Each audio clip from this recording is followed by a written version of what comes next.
Welcome back everyone. Welcome to civil services study. Next test पर आ जाइए। Practice set number होगा ये 167। ये सीरीज़ यूपीपीएससी पीसीएस के लिए चल रही है।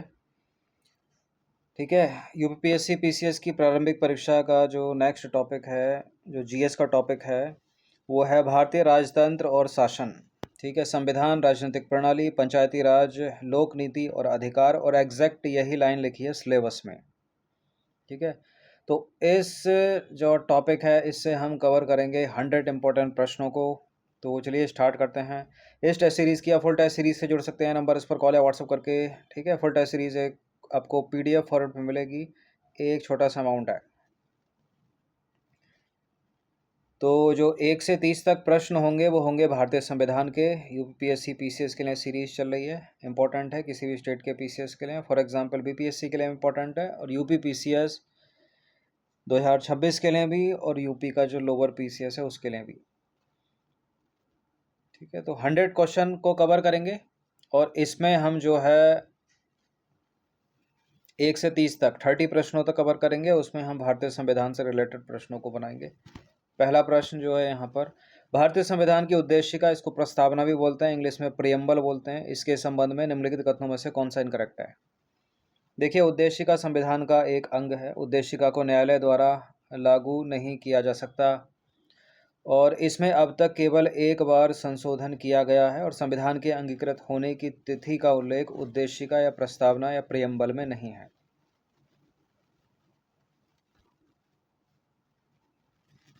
उद्देशिका संविधान का अंग है, ठीक है। केशवानंद भारती बनाम केरल राज्य मामले में माना।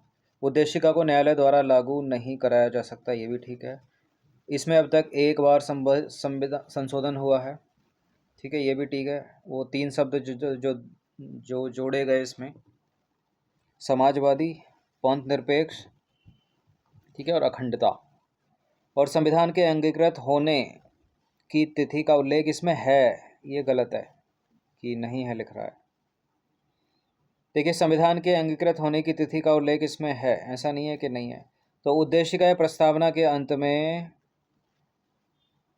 स्पष्ट रूप से 26 नवंबर 1949 की जो तिथि है उसका उल्लेख है, जिस दिन संविधान को अंगीकृत, अधिनियमित और आत्मसमर्पित किया गया था। केशवानंद भारती बनाम केरल राज्य मामला हुआ था 1973 का। उसमें सुप्रीम कोर्ट ने निर्णय दिया कि जो उद्देशिका है, प्रियम्बल है, वो संविधान का ही अंग है।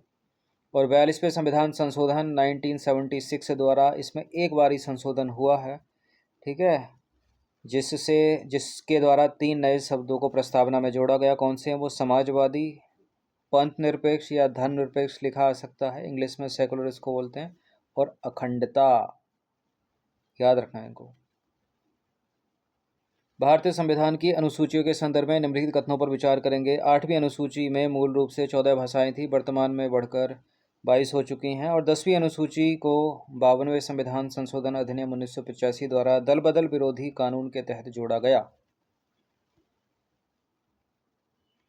बिल्कुल ये करेक्ट है, दोनों के दोनों स्टेटमेंट। सी है इसका आंसर। मूल संविधान में 14 ही भाषाएं थीं, तो दोनों के दोनों करेक्ट हैं। मूल संविधान की 8वीं अनुसूची में 14 भाषाएं थीं, बाद में 21वें संविधान संशोधन के द्वारा, 71वें संविधान संशोधन के द्वारा और 92वें संविधान संशोधन के द्वारा 8 अन्य भाषाएं जोड़ी गईं। और 10वीं अनुसूची को 52वें संविधान संशोधन 1985 द्वारा राजनीतिक दल बदल को रोकने के लिए जोड़ा गया था।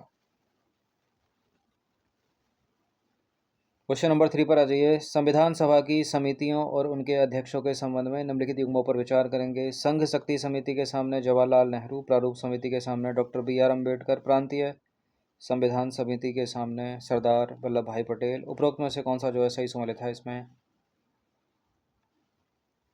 संघ शक्ति समिति के अध्यक्ष जवाहरलाल नेहरू थे, ठीक है। प्रारूप समिति के अध्यक्ष BR अम्बेडकर थे, ये भी ठीक है। और प्रांतीय संविधान समिति के सरदार वल्लभ भाई पटेल थे। ये सारे के सारे जो है सही सम्मिलित हो गए समिति और उनके अध्यक्ष से संबंधित। तो इसका आंसर हो जाएगा ऑप्शन नंबर D 1 2 3, या वो ऑप्शन जिसमें उपरोक्त सभी होगा। तो यहाँ D में है तो D हो जाएगा। देखिए, तीनों के तीनों करेक्ट हैं, ये सही सम्मिलित हैं। भारतीय संविधान ने संविधान निर्माण हेतु विभिन्न समितियां बनाई थी, ठीक है, जिनमें संघ शक्ति समिति और संघ संविधान समिति के अध्यक्ष पंडित जवाहरलाल नेहरू थे। और प्रारूप समिति के अध्यक्ष डॉक्टर भीमराव अंबेडकर, और प्रांतीय संविधान समिति और मौलिक अधिकारों व अल्पसंख्यकों संबंधी समिति के अध्यक्ष सरदार वल्लभ भाई पटेल थे। ये भी इम्पोर्टेंट है, पूछ लेता है। इस टेस्ट सीरीज़ की या फुल टेस्ट सीरीज से जुड़ सकते हैं। नंबर इस पर कॉल या व्हाट्सअप करके। एक छोटा सा अमाउंट है, वन टाइम पेमेंट है। इतना काम इसलिए रखा है ताकि सभी लोग इसको इजीली अफोर्ड कर सकें, और PDF सीरीज़ में मिलेगी आपको full test series, print out करा के आप प्रैक्टिस कर सकते हो। अगला प्रश्न जो है वो है मूल अधिकारों यानी आपके फंडामेंटल राइट्स जो हैं उनके संदर्भ में निम्नलिखित में से कौन सा कथन गलत है। देखिए, मूल अधिकार असीमित नहीं है, ठीक है। राज्य इन पर युक्तियुक्ता प्रतिबंध लगा सकता है, ठीक है। रीजनेबल रेस्ट्रिक्शन लगा सकता है स्टेट इन पर। और अनुच्छेद 20 और 21 द्वारा दिए गए अधिकारों को राष्ट्रीय आपातकाल के दौरान भी निलंबित नहीं किया जा सकता। 20 और 21 में जो वर्णित है। मूल अधिकार केवल भारतीय नागरिकों को प्राप्त हैं, विदेशियों को प्राप्त नहीं है। मूल अधिकारों के उल्लंघन पर सीधे सर्वोच्च न्यायालय में याचिका दायर की जा सकती है। बिल्कुल की जा सकती है। देखिए, जो फंडामेंटल राइट्स हैं, कुछ फंडामेंटल राइट्स या कुछ मौलिक अधिकार जो विदेशी भारत में आते हैं या दूसरे देश के लोग या जो गैर नागरिक हैं उनको भी उपलब्ध हैं, ठीक है। जो केवल भारतीयों को मूल अधिकार उपलब्ध हैं उसको भी याद रखना इंपॉर्टेंट है। वो 15 अनुच्छेद 15, 16, 19, 29 और 30, इसमें जो वर्णित अधिकार है वो केवल भारतीयों को हैं, विदेशियों को नहीं हैं।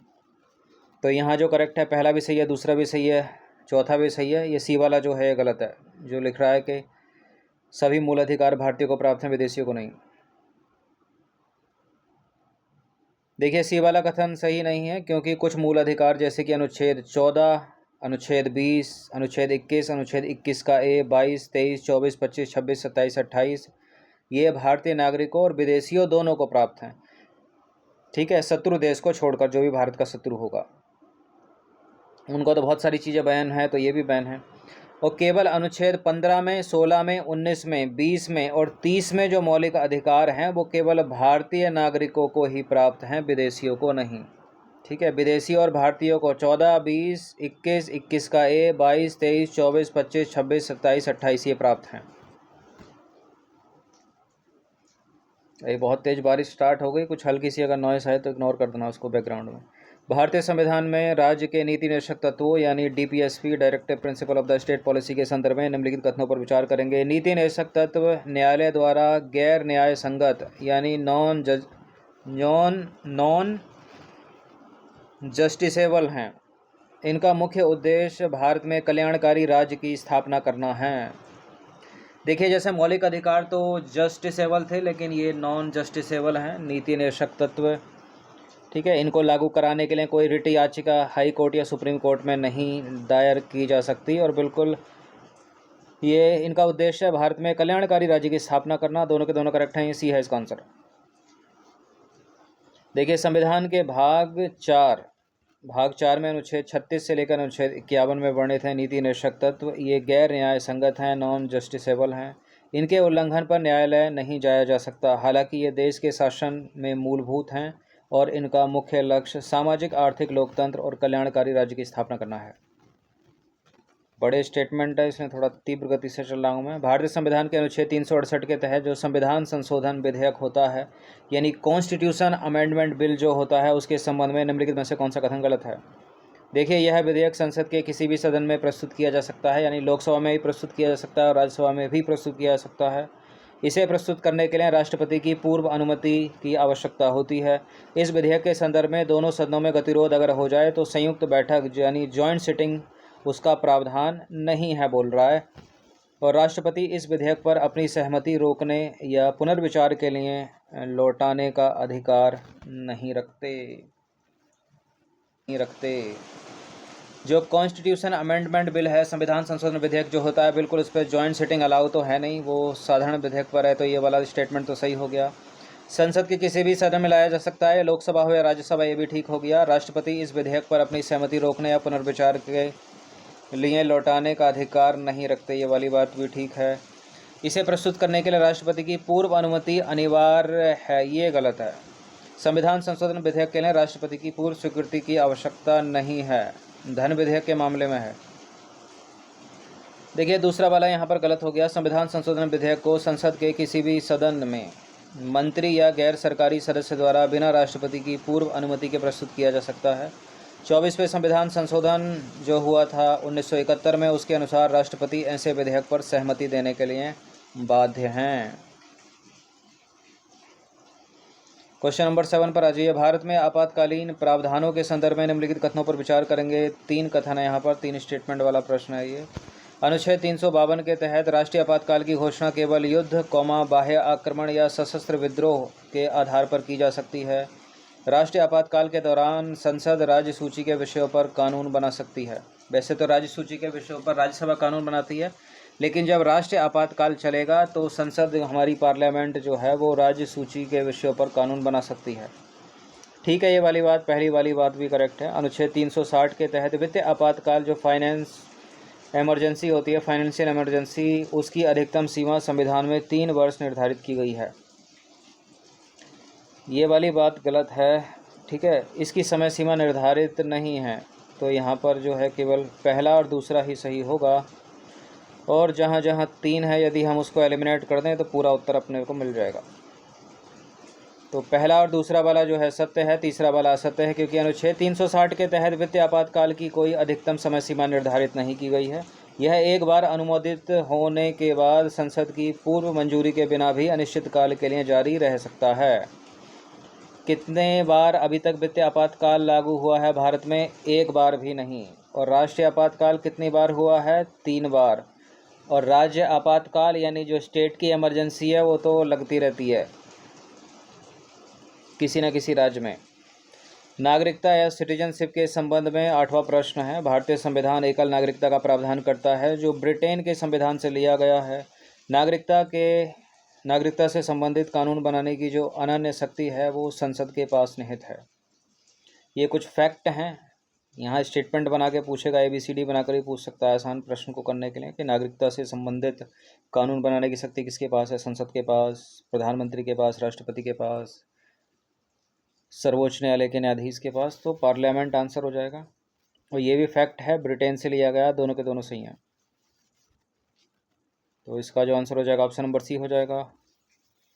देखिए, भारत में संघ और राज्यों के लिए एकल नागरिकता का प्रावधान है, अनुच्छेद 2 है, और नागरिकता जो है भाग 2 है, और नागरिकता जो अनुच्छेद 5 से लेकर अनुच्छेद 11 तक इसमें प्रावधान है। अनुच्छेद 11 के तहत केवल भारत की संसद यानी पार्लियामेंट को नागरिकता के अर्जन एवं समाप्ति से संबंधित कानून बनाने का अधिकार है। संसद में कौन कौन शामिल? लोकसभा, राज्यसभा, राष्ट्रपति। क्वेश्चन नंबर 9 पर आ जाइए। संसदीय व्यवस्था यानी पार्लियामेंट्री सिस्टम के संदर्भ में निम्नलिखित में से कोई एक गलत होगा। कार्यपालिका विधायिका के प्रति उत्तरदायी होती है। राष्ट्रपति राज्य का संवैधानिक या नाम मात्र का प्रमुख होता है। तो रियल हेड कौन है पार्लियामेंट्री सिस्टम में? PM। दोनों के दोनों सही हैं ये। मंत्रिमंडल सामूहिक रूप से संसद के उच्च सदन यानी राज्यसभा के प्रति उत्तरदायी होता है। राज्यसभा के प्रति नहीं होता, लोकसभा के प्रति होता है। और प्रधानमंत्री की सलाह पर राष्ट्रपति निचले सदन यानी लोकसभा को भंग कर सकता है। सही है। तो गलत अपने को जो निकालना है वो C है। C वाला गलत है, क्योंकि अनुच्छेद 75(3) के अनुसार जो मंत्रिपरिषद है वो सामूहिक रूप से केवल लोकसभा के प्रति उत्तरदायी होती है। निम्न सदन, लोकसभा क्या है? उच्च सदन नहीं है। लोकसभा निम्न सदन है और राज्यसभा जो है वो उच्च सदन है। राज्यसभा के प्रति नहीं होती, याद रखना इसको। 10वें नंबर का प्रश्न है। भारतीय संविधान के निर्माण में संसद, भारतीय संविधान के निर्माण के संदर्भ में निम्नलिखित कथनों पर विचार करेंगे। 3 स्टेटमेंट वाला प्रश्न है। ठीक है, प्रश्नों का जो स्तर है वो इस तरह से रहेगा। अधिकतर जो 100 प्रश्न तक हम जाएंगे तो उसमें एक तो ABCD वाले प्रश्न मिलेंगे, MCQ वाले, और 2 स्टेटमेंट वाले प्रश्न मिलेंगे, और 3 स्टेटमेंट वाले प्रश्न मिलेंगे इसमें, और असत्य कथन वाले प्रश्न मिलेंगे। मतलब 4 में से कोई एक असत्य होगा, और सत्य कथन वाले मिलेंगे। 4 में से कोई एक सही होगा, 3 गलत होंगे। ठीक है, तो मल्टी डायमेंशनल है, बिल्कुल अच्छे से प्रैक्टिस होगी। संविधान सभा का गठन कैबिनेट मिशन योजना 1946 के तहत किया गया था। संविधान सभा के सदस्यों का जो चुनाव है वो प्रत्यक्ष रूप से जनता द्वारा किया गया था। और संविधान सभा के अस्थायी अध्यक्ष डॉक्टर सच्चिदानंद सिन्हा थे। स्थायी कौन थे फिर? डॉक्टर राजेंद्र प्रसाद। ये ठीक बात है, पहली वाली भी सही है। ये दूसरा वाला बहुत स्टेटमेंट में घुसाते हैं इसको कि प्रत्यक्ष या अप्रत्यक्ष। तो अप्रत्यक्ष रूप से और एकल संक्रमणीय मत पद्धति, प्रत्यक्ष नहीं, करो एलिमिनेट, दूसरा पूरा मिलेगा आंसर 1 और 3 केवल।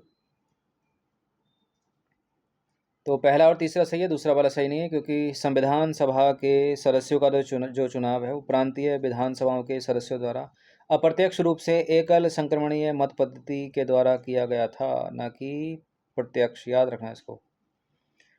क्वेश्चन नंबर 11 पर आ जाइए। भारतीय संविधान का कौन सा अनुच्छेद यह प्रावधान करता है कि राज्य विधि द्वारा स्थापित प्रक्रिया के अलावा किसी व्यक्ति को उसके प्राण या दैहिक स्वतंत्रता से वंचित नहीं करेगा? 20 या 21, 19 या 22? ये प्रश्न इंपॉर्टेंट है, कई बार एग्जाम से पूछा हुआ है। ठीक है, ना 19 है इसमें, ना 21 है इसमें ना 19 है इसमें, ना 22 है इसमें अनुच्छेद 21, 20 भी नहीं है। देखिए अनुच्छेद 21 यानी जो 21 है वो प्राण एवं दैहिक स्वतंत्रता का अधिकार प्रदान करता है। ठीक है, मेनका गांधी मामला हुआ था एक 1978 का। इसके बाद सर्वोच्च न्यायालय ने इसमें व्यापक सुधार करते हुए विधि की सम्यक प्रक्रिया यानी ड्यू प्रोसेस ऑफ लॉ के सिद्धांत को भी इसके अंतर्गत समाहित किया। 12वां प्रश्न है, अनुच्छेद 32 के तहत जारी की जाने वाली जो रिट हैं उनके बारे में। बंदी प्रत्यक्षीकरण, इंग्लिश में बोलते हैं इसको हैबियस कॉर्पस। रिट केवल सार्वजनिक प्राधिकरणों के विरुद्ध जारी की जा सकती है, निजी व्यक्तियों के विरुद्ध नहीं। और परमादेश यानी मैंडेमस रिट किसी निजी व्यक्ति या निजी निकाय के विरुद्ध जारी नहीं की जा सकती। देखिए बंदी प्रत्यक्षीकरण जो है ना वो सार्वजनिक प्राधिकरणों, ये केवल वाला गलत है, और निजी दोनों के लिए की जा सकती है, तो गलत हो गया पहला। जो परमादेश है, मैंडेमस है, वो रिट किसी निजी व्यक्ति या निजी निकाय के विरुद्ध जारी नहीं की जा सकती है, दूसरा वाला सही है केवल। तो बंदी प्रत्यक्षीकरण यानी हैबियस कॉर्पस रिट सार्वजनिक और निजी दोनों प्रकार के व्यक्तियों के विरुद्ध जारी की जा सकती है, पहला वाला गलत हो गया, दूसरा वाला सही है। परमादेश रिट जो है केवल सार्वजनिक अधिकारियों या निकायों को उनका कानूनी कर्तव्य निभाने हेतु दी जाती है, निजी निकायों के खिलाफ नहीं। तो ये 5 प्रकार की रिट हैं, इंपॉर्टेंट है। हाई कोर्ट और सुप्रीम कोर्ट इनको निकालते हैं, इन पर प्रश्न बन जाते हैं पॉलिटी के। अब आ जाइए मूल अधिकारों यानी फंडामेंटल ड्यूटीज़ के संबंध में निम्नलिखित कथनों पर विचार करेंगे। 3 स्टेटमेंट है यहाँ पर। इन्हें स्वर्ण सिंह समिति की सिफारिश पर 42वें संविधान संशोधन के द्वारा जोड़ा गया, जो हुआ था 1976 में। और वर्तमान में संविधान में 11 मूल कर्तव्य हैं क्या, और ये कर्तव्य केवल भारतीय नागरिकों पर लागू होते हैं क्या? बिल्कुल, पहला, दूसरा, तीसरा, तीनों के तीनों करेक्ट हैं। तो इसका जो आंसर हो जाएगा ऑप्शन नंबर डी।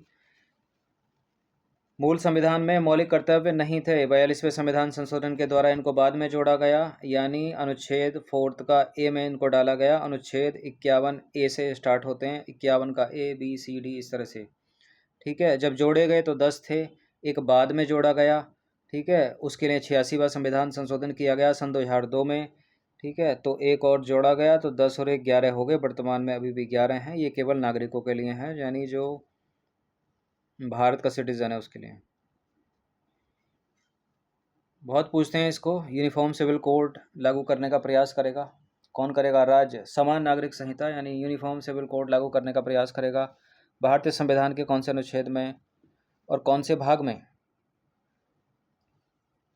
तो ये जो है नीति निर्देशक सिद्धांत है राज्य का, directive principle of the state policy है। आर्टिकल 44 है, अनुच्छेद 44 बहुत पूछा गया एग्जाम्स में, और जो भाग है वो चौथा है। अनुच्छेद 44 राज्य के नीति निर्देशक तत्व हैं ये। ठीक है, इसमें स्पष्ट उल्लेख है कि राज्य भारत के पूरे राज्य क्षेत्र में नागरिकों के लिए समान नागरिक संहिता यानी यूनिफॉर्म सिविल कोड प्राप्त करने का प्रयास करेगा।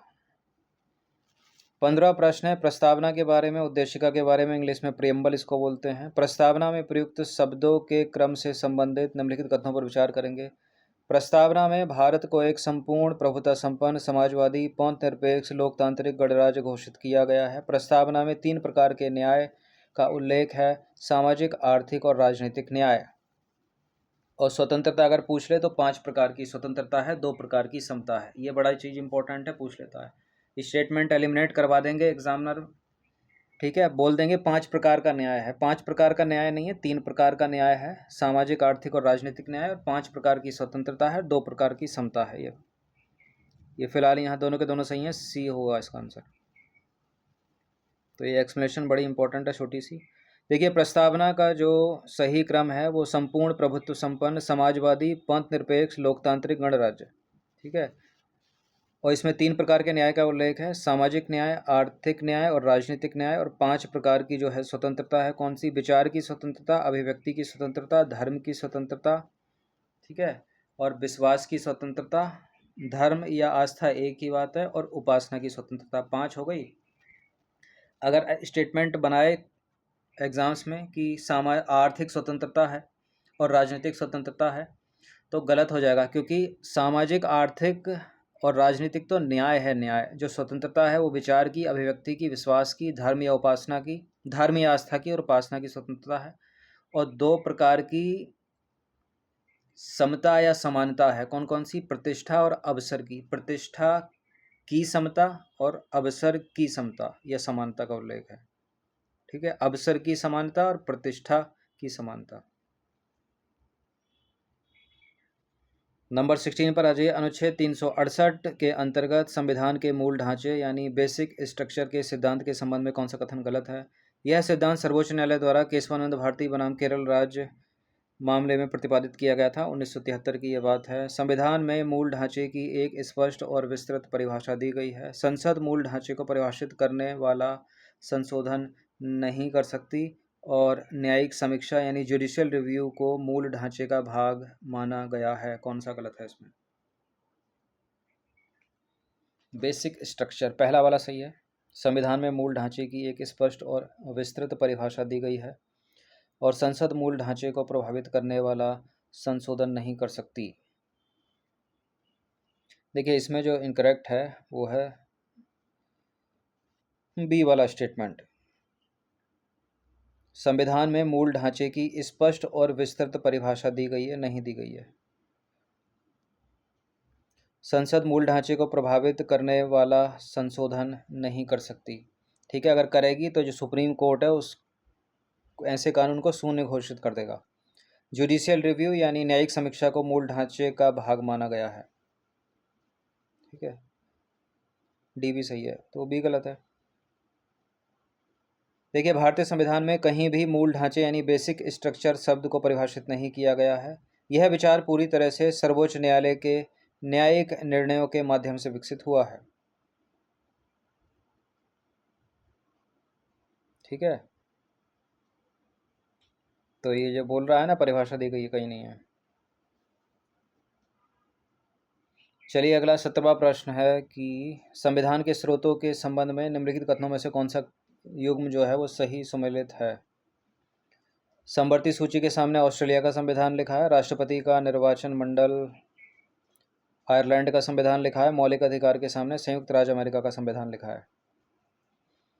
तो जो भारतीय संविधान में को जो है उधार वस्तुओं से भरा थैला कहा जाता है, क्योंकि बहुत सारी जो चीज़ें हैं वो दूसरे देश के संविधान से ली गई हैं। समवर्ती सूची बिल्कुल ऑस्ट्रेलिया के संविधान से है, राष्ट्रपति का निर्वाचन आयरलैंड के संविधान से है, मौलिक अधिकार जो है संयुक्त राज्य अमेरिका के संविधान से यानी फंडामेंटल राइट्स। तो सारे के सारे ये तो सही सुमेलित हैं। 1 2 3 4 1 2 3 ऑप्शन नंबर डी। तो तीनों युग्म ये सही सुमेलित हैं। समवर्ती सूची ऑस्ट्रेलिया से, नीति निर्देशक तत्व व राष्ट्रपति के निर्वाचन की पद्धति जो है वो आयरलैंड से, और मूल अधिकार व न्यायिक पुनरावलोकन ये अमेरिका के संविधान से लिए गए हैं। 18वां प्रश्न है, संविधान का निम्नलिखित में से कौन सा अनुच्छेद संसद को नए राज्यों का निर्माण करने और मौजूदा राज्यों के क्षेत्रों, सीमाओं और नामों में परिवर्तन करने की शक्ति देता है? अनुच्छेद 1, अनुच्छेद 2, अनुच्छेद 3, अनुच्छेद 4। अनुच्छेद 3। अनुच्छेद 3 संसद को यानी हमारी पार्लियामेंट को साधारण बहुमत द्वारा, ये भी इम्पोर्टेंट है, कौन सा बहुमत? विशेष बहुमत या साधारण बहुमत? साधारण बहुमत द्वारा वर्तमान राज्यों की सीमाओं में, उनके नाम में, उनके क्षेत्र में परिवर्तन तथा नए राज्यों के गठन की शक्ति देता है। अनुच्छेद 2 जो है वो भारतीय संघ में नए क्षेत्रों के प्रवेश व स्थापना से संबंधित है। 19वें नंबर का प्रश्न है अनुच्छेद 19 से। अनुच्छेद 19 द्वारा दी गई स्वतंत्रताओं पर विचार कीजिए। अनुच्छेद 19 के तहत प्राप्त स्वतंत्रताएं केवल भारतीय नागरिकों को ही उपलब्ध हैं। वो चीज़ आपको याद आ रही हो तो कुछ आर्टिकल हैं, जैसे कि अनुच्छेद 15, 16, 19, 29, ठीक है, और 30 भी है। इनमें जो वर्णित प्रावधान है वो केवल भारतीय नागरिकों के लिए हैं, विदेशियों के लिए नहीं। भारतीय नागरिकों और विदेशियों के लिए वो आर्टिकल भी बता दिए थे कौन कौन से हैं। इन स्वतंत्रताओं को केवल राज्य की सुरक्षा, लोक व्यवस्था आदि के आधार पर प्रतिबंधित किया जा सकता है। बिल्कुल, ये भी ठीक हो गया, दोनों के दोनों यहाँ पर। तो इसका जो आंसर हो जाएगा ऑप्शन नंबर सी हो जाएगा। अनुच्छेद 19 में वर्णित जो 6 मौलिक स्वतंत्रताएं हैं केवल नागरिकों को प्राप्त हैं, यानी भारतीय नागरिकों को प्राप्त हैं। ये निरपेक्ष यानी एब्सोल्यूट नहीं हैं। इन पर अनुच्छेद 19(2), 19(6) के तहत युक्तियुक्ता प्रतिबंध लगाए जा सकते हैं।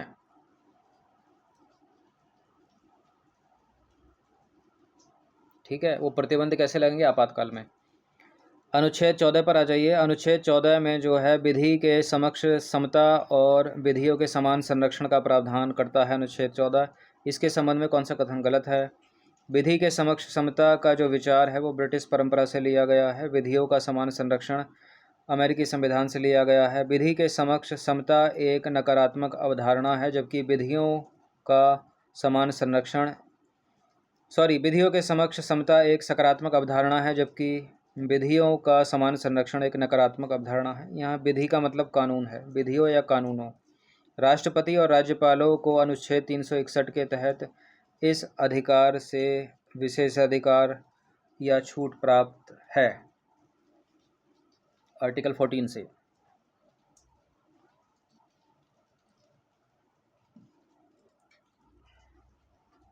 बिल्कुल, डी वाला सही है, ए वाला भी सही है, बी वाला भी सही है।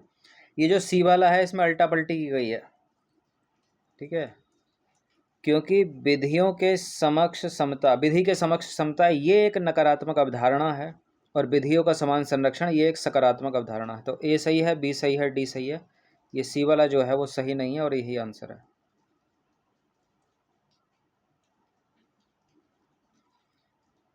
ठीक है, विधि के समक्ष समता एक नकारात्मक अवधारणा है, ठीक है, किसी को विशेषाधिकार ना होना, जबकि विधियों का समान संरक्षण एक सकारात्मक अवधारणा है, समान परिस्थितियों में समान व्यवहार। विधि के समक्ष समता यानी इक्वालिटी बिफोर द लॉ, ठीक है, को एक नकारात्मक अवधारणा इसलिए माना गया है क्योंकि यह इस बात पर जोर देती है कि समाज में किसी भी व्यक्ति के पास कोई विशेषाधिकार नहीं होने चाहिए और कोई भी कानून से ऊपर नहीं है। यह राज्य को कुछ करने के बजाय किसी भी व्यक्ति को विशेषाधिकार देने या भेदभाव करने से रोकती है। चलिए 21वां प्रश्न है। 30 प्रश्न तक हम इस टेस्ट में कवर करेंगे। अनुच्छेद 25 से 28 के तहत धार्मिक स्वतंत्रता के अधिकार के संदर्भ में विचार करना है। 3 स्टेटमेंट वाला प्रश्न है। अनुच्छेद 25 के अंतर्गत धर्म का प्रचार करने का अधिकार शामिल है, किंतु इसमें जबरन धर्म परिवर्तन कराने का अधिकार शामिल नहीं है, लेकिन कुछ लोग कराते हैं, ठीक है, FIR भी होती हैं उनके ऊपर। बिल्कुल करेक्ट है पहला स्टेटमेंट। धार्मिक स्वतंत्रता सामाजिक व्यवस्था, सदाचार और स्वास्थ्य के अधीन है। धार्मिक स्वतंत्रता सामाजिक व्यवस्था, सदाचार और स्वास्थ्य के अधीन है। राज्य द्वारा संचालित शिक्षण संस्थानों में धार्मिक शिक्षा दी जा सकती है क्या? देखिए, प्रियम्बल प्रस्तावना अगर आपको याद आ रही हो तो, उद्देशिका याद आ रही हो तो साफ साफ लिखा है। वो तीन शब्द जो क्या हो गया, वो 3 शब्द जो जोड़े गए उसमें था एक वर्ड सेकुलर, यानी पंथ निरपेक्ष या धर्मनिरपेक्ष। उसका मतलब है कि राज्य का कोई धर्म नहीं है, राज्य द्वारा जो संचालित हैं शिक्षण संस्थान उसमें धार्मिक शिक्षा दी ही नहीं जाएगी, दी ही नहीं जा सकती। गलत है स्टेटमेंट ये, दूसरा वाला सही है। तो करिए थर्ड को करेंगे एलिमिनेट, पहला और दूसरा सही है केवल।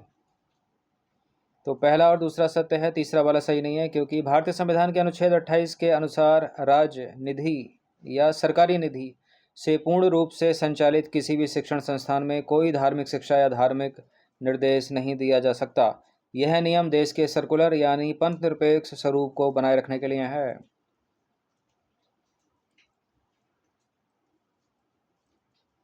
22वां प्रश्न है, संविधान के किस अनुच्छेद के तहत अस्पृश्यता का अंत यानी एबोलिशन ऑफ अनटचेबिलिटी किया गया है और इसका किसी भी रूप से आचरण निषिद्ध है? बहुत पूछते हैं अनटचेबिलिटी वाला ये आर्टिकल, अस्पृश्यता का अंत किया जाता है, अनुच्छेद 17 में है। तो अनुच्छेद 17 अस्पृश्यता के उन्मूलन का प्रावधान करता है। इसे लागू करने के लिए संसद में सिविल अधिकार संरक्षण अधिनियम 1955 पारित किया गया था।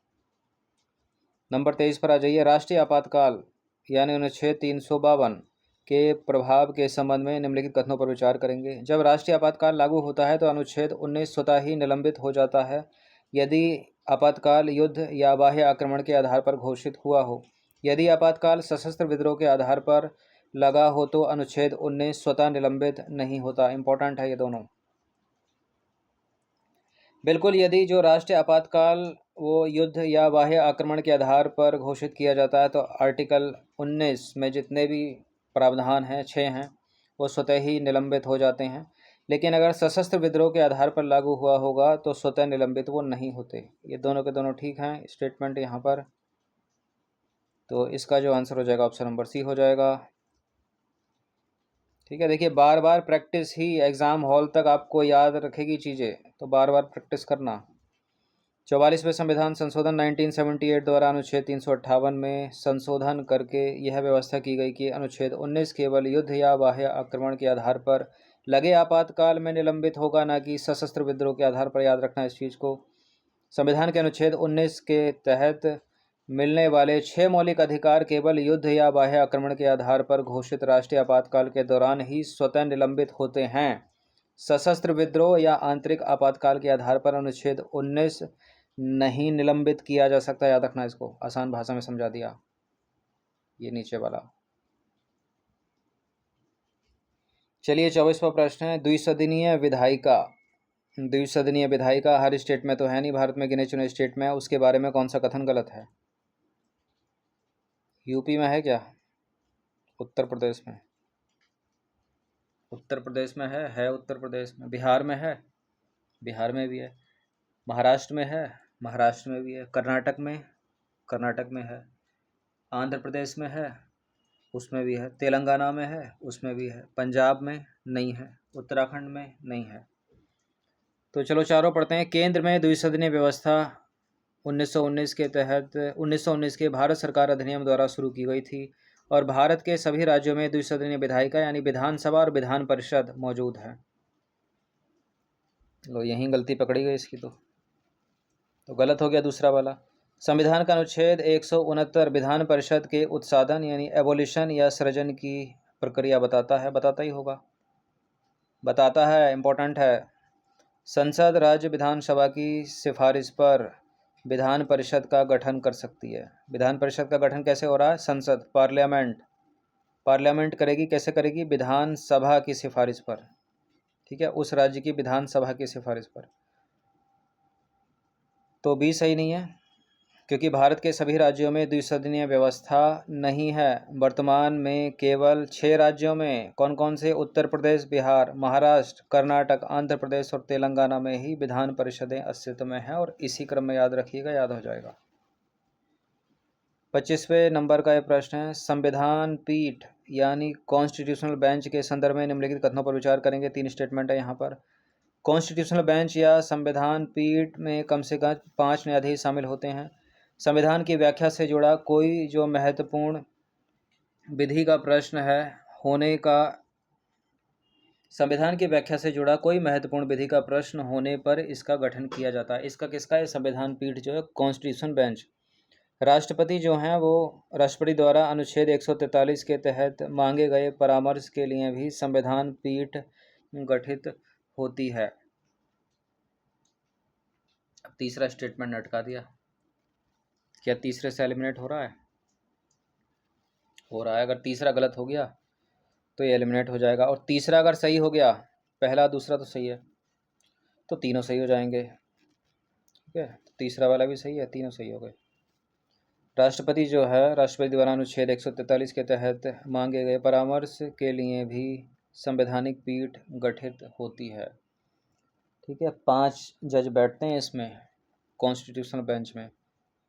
अच्छा, अनुच्छेद 143 बड़ा इंपॉर्टेंट है ये, ठीक है। अच्छा, 143 के तहत इसमें क्या है, जो राष्ट्रपति है वो सलाह मांग सकते हैं सुप्रीम कोर्ट से, ठीक है, मुख्य न्यायाधीश से। तो मुख्य न्यायाधीश सलाह दे देते हैं, ठीक है।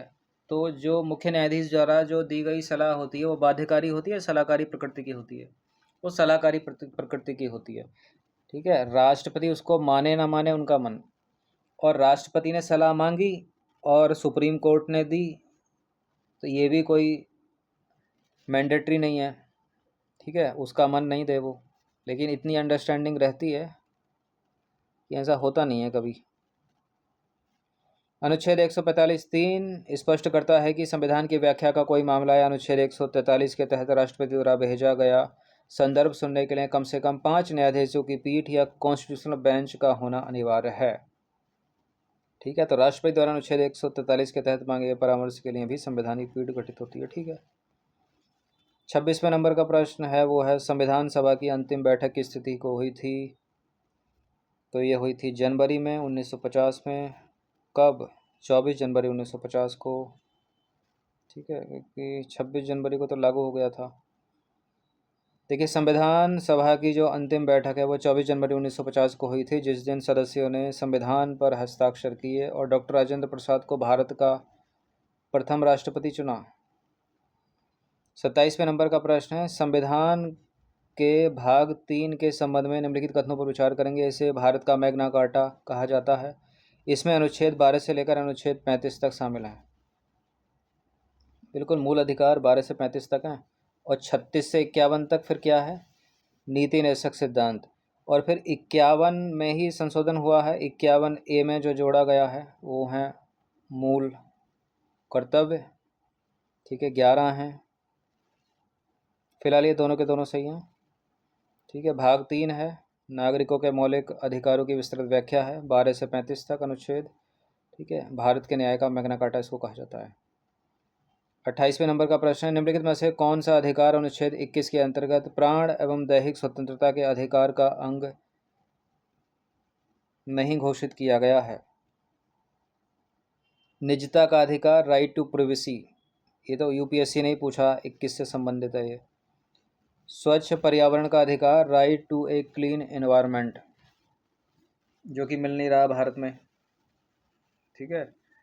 दिल्ली एनसीआर तो खासकर नहीं, स्मोक सिटी बन जाते हैं, ये तो ये बन जाएगा, अभी दशहरा आते ही बन जाएगा।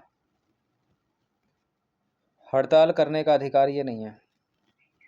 विदेशों में भ्रमण करने का अधिकार ये भी है। सी वाला इसका आंसर है। देखिए, सर्वोच्च न्यायालय ने कई निर्णयों में निजता, स्वच्छ पर्यावरण और विदेश यात्रा के अधिकार का अनुच्छेद 21 का भाग माना है, परंतु हड़ताल करने का अधिकार मौलिक अधिकार नहीं है। 29वें नंबर का प्रश्न है संसदीय समितियों के संबंध में निम्नलिखित कथनों पर विचार करेंगे। 1, 2, 3 स्टेटमेंट। लोक लेखा समिति, इंग्लिश में बोलते हैं इसको पब्लिक अकाउंट कमेटी, 22 सदस्य इसमें होते हैं, 15 लोकसभा के, 7 राज्यसभा के। एक है प्राक्कलन समिति, इंग्लिश में एस्टीमेट कमेटी, इसमें केवल 30 सदस्य होते हैं, 30 के 30 केवल लोकसभा के। एक है लोक उपक्रम समिति, लोक उपक्रम संबंधी समिति में राज्यसभा का कोई प्रतिनिधित्व नहीं होता, ये गलत है। देखिए, लोक उपक्रम समिति वैसी है जैसे कि पब्लिक अकाउंट कमेटी या लोक लेखा समिति। तो लोक उपक्रम समिति में भी कुल 22 सदस्य होते हैं, इसमें भी 22 सदस्य होते हैं, 7 राज्यसभा के और 15 होते हैं लोकसभा के। ये कह रहा है कि राज्यसभा का कोई प्रतिनिधित्व भी नहीं होता इसमें। तीसरा वाला तो फालतू स्टेटमेंट है, करो एलिमिनेट इसको। पहला दूसरा वाला केवल सही है, पहला और दूसरा वाला केवल सही है, तीसरा गलत है, क्योंकि लोक उपक्रम समिति, लोक उपक्रम संबंधी समिति में भी पीएसी यानी पब्लिक अकाउंट कमेटी की तरह 22 सदस्य होते हैं टोटल, 15 लोकसभा के, 7 राज्यसभा के, और एस्टीमेट कमेटी सबसे बड़ी है, उसमें 30 के 30 लोकसभा के। सबका कार्यकाल 1 साल का होता है। बड़े प्रश्न बनते रहते हैं इन पे। भारतीय संविधान की कौन सी अनुसूची विभिन्न संवैधानिक पदाधिकारियों के शपथ या प्रतिज्ञान के प्रारूप से संबंधित है? दूसरी अनुसूची, तीसरी अनुसूची, चौथी अनुसूची, 5वीं अनुसूची। देखिए, दूसरी अनुसूची में तो वेतन भत्ते हैं, तीसरी अनुसूची में है ये शपथ प्रतिज्ञान। चौथी अनुसूची में है राज्यसभा में विभिन्न राज्यों में सीटों का जो आवंटन है वो है। और पांचवी अनुसूची में विभिन्न राज्यों के अनुसूचित क्षेत्रों के प्रावधानों से संबंधित है वो 4 राज्य असम, मेघालय और त्रिपुरा को छोड़कर। और उनका प्रावधान किसमें है? छठी अनुसूची में। यहाँ उत्तर क्या है? बी।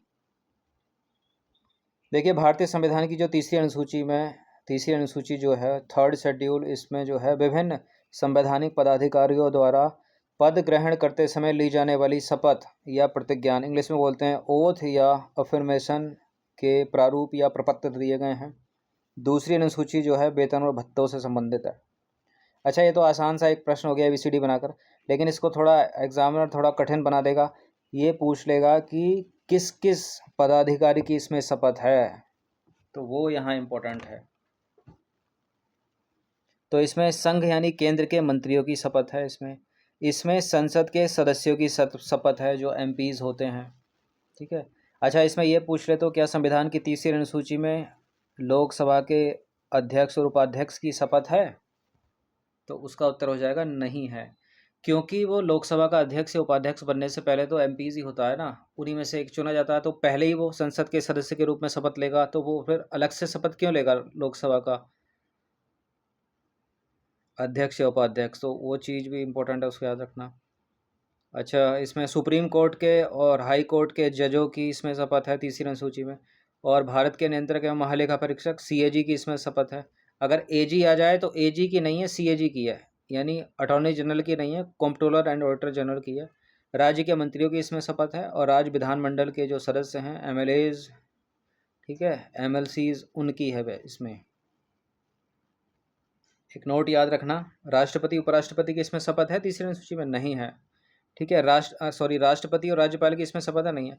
राष्ट्रपति, ये बड़ा पूछा जाता है, इससे एलिमिनेट भी हो जाता है। राष्ट्रपति और राज्यपाल की शपथ जो है तीसरी अनुसूची में नहीं है, बल्कि उनसे जो संबंधित आर्टिकल है ना, जैसे राष्ट्रपति की अनुच्छेद 60 में, ठीक है, और राज्यपाल की है अनुच्छेद 159 में। ठीक है। अब 2 और थे, वहाँ पर एक चौथी अनुसूची थी, उनको भी देख लेते हैं। भारतीय संविधान की चौथी अनुसूची जो है राज्यों और केंद्र शासित प्रदेशों के लिए राज्यसभा में सीटों के आवंटन से संबंधित है। यह अनुसूची यह तय करती है कि संसद के उच्च सदन जो कि है राज्यसभा, उसमें किस राज्य या संघ राज्य क्षेत्र को कितनी सीटें मिलेंगी।